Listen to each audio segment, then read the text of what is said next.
Vern's cash, combined with an unprecedented surge in motivation, a tablet a day, and what I could do with my day was limitless.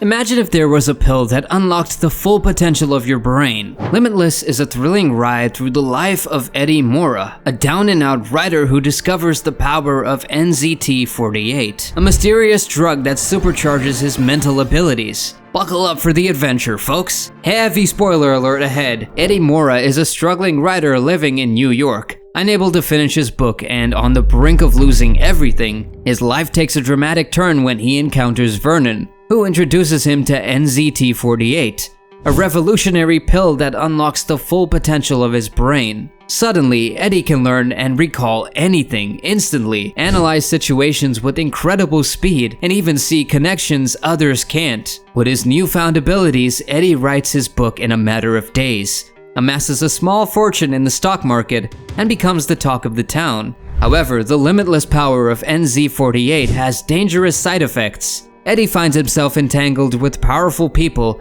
including Carl Van Loon, a ruthless businessman who sees Eddie as a valuable asset. As his mental and physical health deteriorates, he becomes increasingly desperate to find a permanent solution to his dependence on NZT48. Amidst the chaos, Eddie must confront his past, including his relationship with his ex-wife Melissa and her brother Vernon's dark past. With his life on the line, Eddie must outsmart his enemies, including those within his mind, to secure his future. Will Eddie succumb to the allure of unlimited potential, or will he find a way to transcend NZT48's limits and forge his own destiny? Eddie Mora is at a crossroads, facing rejection from his ex-wife's brother Vernon, who offers him a glimpse into the world of limitless potential with the mysterious NZT48 pill. And you know how they say that we can only access 20% of our brain? Well, what this does?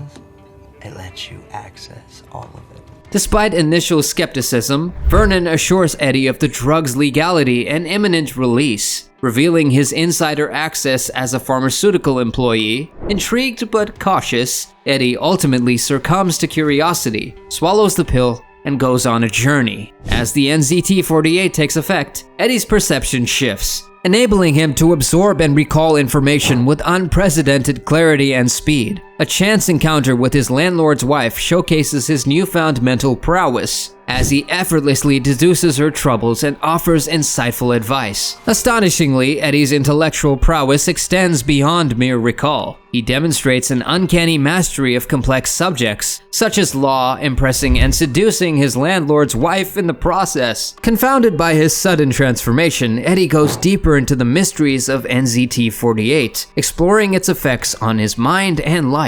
With each pill, he ascends to new heights of success and influence, but the shadow of addiction and its consequences looms large. Eddie eventually makes a stunning recovery. The drug isn't giving him new knowledge, but unlocking and organizing the vast amount of information already in his brain. This revelation propels Eddie into a whirlwind of transformation. He cleans his messy apartment and writes a 90-page manuscript in a single sitting, driven by newfound clarity and motivation. Despite his initial success, Eddie's thirst for NZT48 grows, leading him to confront Vernon about the drug's legality. Boys in the kitchen are calling it NZT48. Doesn't sound very FDA approved.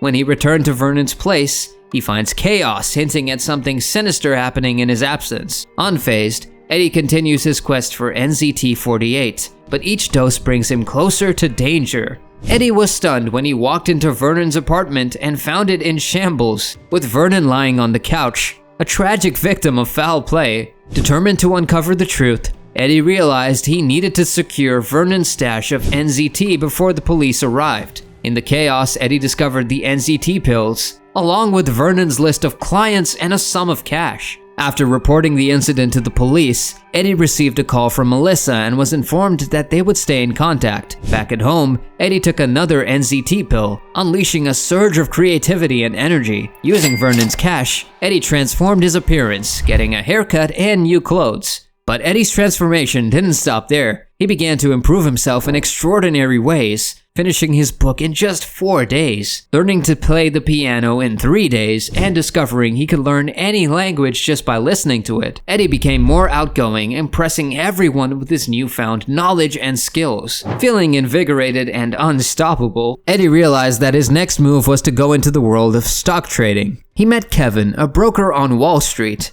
who became his entry point into this new venture. With his enhanced abilities, Eddie quickly grasped the intricacies of stock trading, reading books on the subject and monitoring the stock market for potential gains. Thanks to NZT, Eddie turned Vernon's remaining $800 into $2,000 in just 1 day. The following day, his investment grew even further, reaching $7,500. However, as Eddie's success grew, so did the risks, blurring the lines between ambition and danger. Eddie, needing more capital for his stock trading, turns to a loan shark named Gennady. Despite Gennady's warning of dire consequences for late payment, Eddie accepts the risk, confident in his ability to quickly repay the loan. The next day, Eddie begins trading stocks at Kevin's brokerage firm, rapidly growing his account to over $2 million in just 2 weeks. As Eddie's success spreads, Kevin calls him to inform him that a Wall Street tycoon wants to meet with him.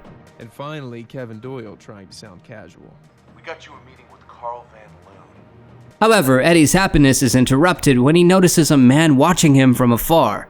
Despite seeing nothing when he looks again later, Eddie feels unsettled.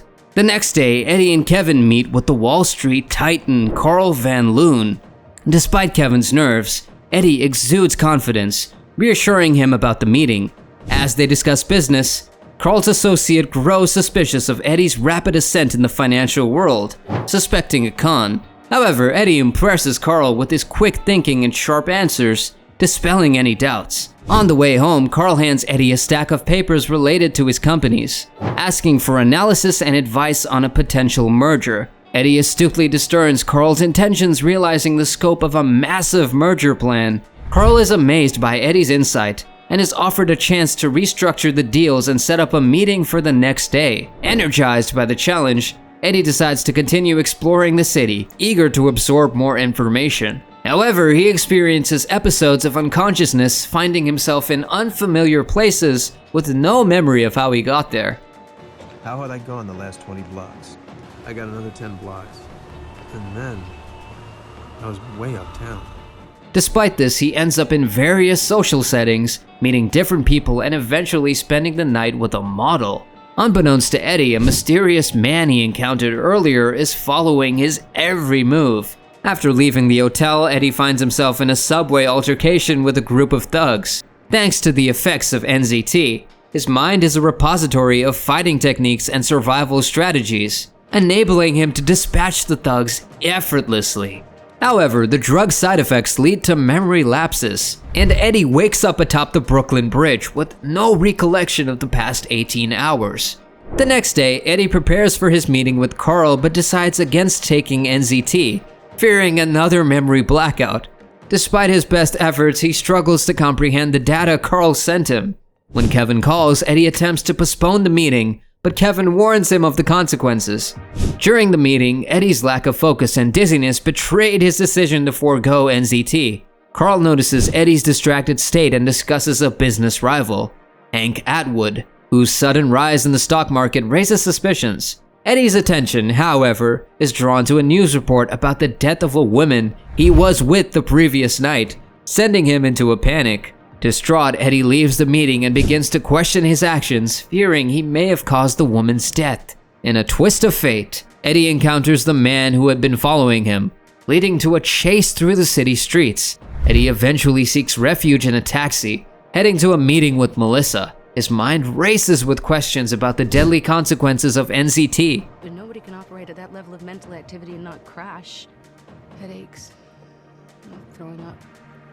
As the pressure mounts, Eddie finds himself on the wrong side of the law, facing accusations that threaten to unravel everything he's worked for. With his back against the wall, Eddie must rely on his wits and resourcefulness to navigate a world where every decision could be his last. Eddie's life takes a dangerous turn when he discovers Atwood in a coma and his NZT stash missing. A shocking package arrives, pushing Eddie into a dangerous game of cat and mouse with Gennady and his goons. Despite losing his NZT, Eddie outsmarts his enemies. A year has passed, and Eddie is thriving. He's retained his wealth, published a successful book, and now has his sights set on the United States Senate. But his world is shaken when Van Loon, now more powerful than ever, pays him a visit. Van Loon reveals that he's taken over the company behind NZT-48, shutting down Eddie's lab in the process.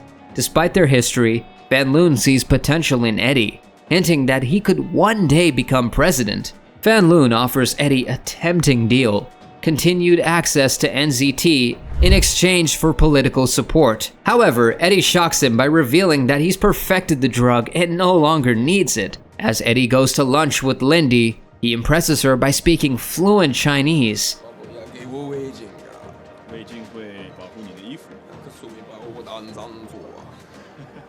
Lindy's suspicion is piqued, wondering if Eddie is still using the drug. With a cryptic smile, Eddie simply responds, "What?" And that's the end of this video. Subscribe to the channel for more content from us. Thanks for watching.